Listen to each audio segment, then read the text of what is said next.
नमस्कार, मी व्यंकट पनाळे.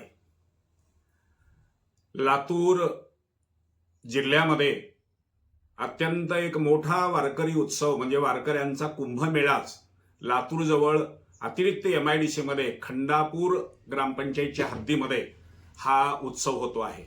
भव्य असा हा उत्सव या ठिकाणी हेलिकॉप्टरने संतांच्या पादुका आलेल्या आहेत.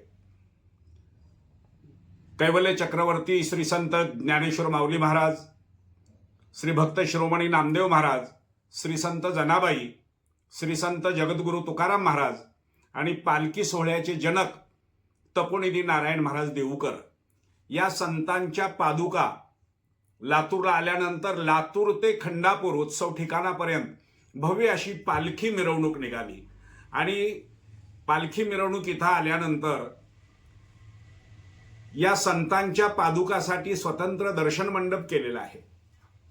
हा 10 दिवसाचा उत्सव होऊन जाईल, परंतु या जागेचं भाग्य असं की एवढा मोठा संतांचा मोठा उत्सव होतो आहे.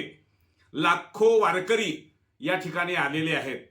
त्यामुळे हा उत्सव संपल्यानंतर म्हणजे उच्चतम कृषी उत्पन्न बाजार समिती पुढाकार घेऊन त्यांच्या जागेमध्ये हा उत्सव होत असल्यामुळं या संतांच्या पादुकाचं मंदिर या जागेवर निर्माण झालं पाहिजे अशी आम्ही उच्चतम कृषी उत्पन्न बाजार समितीकडं आणि शासनाकडं लोकाधिकार संघाच्या माध्यमातून मागणी करत आहोत की या ठिकाणी भव्य दिव्य असं मंदिर होणं गरजेचं आहे, जेणेकरून कदाचित भारतातलं पहिलं संतांच्या पादुकाचं मंदिर इथं लातूरच्या या खंडापूर गावी भव्य असं उभं राहील. आणि महाराष्ट्रातून नव्हे तर देशभरातून भाविक भक्त या संतांच्या चरण पादुकांचं दर्शन घेण्यासाठी इथं येतील. आणि म्हणून हा सुद्धा एक वेगळा पॅटर्न, लातूरचा एक पॅटर्न निर्माण होईल. आणि म्हणून आमची उच्चतम कृषी उत्पन्न बाजार समितीकडे ही मागणी आहे. या मागणीचा सकारात्मकतेने विचार करून सभापती, उपसभापती, त्यांचं जे संचालक मंडळ आहे त्यांनी पुढाकार घेऊन प्रशासनाच्या योग्य त्या परवानग्या घेऊन या ठिकाणी मंदिर उभं करावं.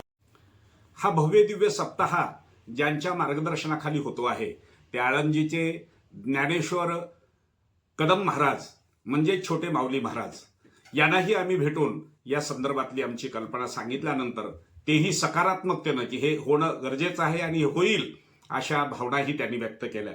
त्याचबरोबर जगद्गुरु संत तुकाराम महाराजांचे 10वे वंशज हरिभक्तपरायण माणिक महाराज मोरे आणि हरिभक्तपरायण रामदास महाराज मोरे यांनाही आम्ही कार्यक्रमस्थळी भेटून या संदर्भातला विषय त्यांच्यासमोर मांडल्यानंतर त्यांनीही हे व्हायला पाहिजे अशा दृष्टीनं भावना व्यक्त करून त्यांनी या मागणीच्या निवेदनावर स्वाक्षऱ्या सुद्धा केलेल्या आहेत.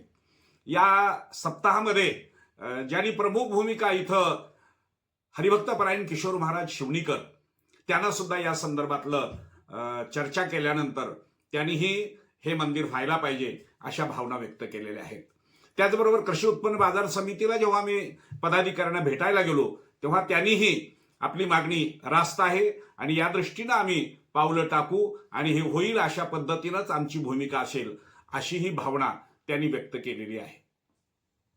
आम्ही वैयक्तिक मुख्यमंत्री देवेंद्रजी फडणवीस, उपमुख्यमंत्री शिंदे साहेब आणि पवारताई यांनाही भेटणार आहोत. लातूर जिल्ह्याचे पालकमंत्री यांनाही भेटून या संदर्भामध्ये मागणी करणार आहोत. माननीय जिल्हाधिकारी यांनाही या संदर्भातलं निवेदन आम्ही दिलेलं आहे.